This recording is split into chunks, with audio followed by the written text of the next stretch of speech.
In today's video, we're going to be looking at Control+Alt+Delete, one of the most common commands used on computers today.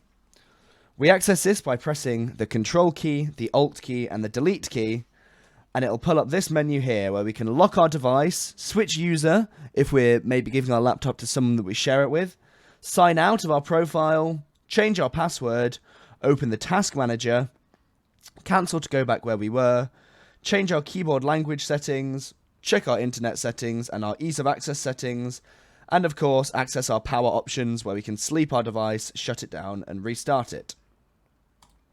If we want to get rid of this as well and we don't have access to our mouse, we can either press the escape key or the cancel key here.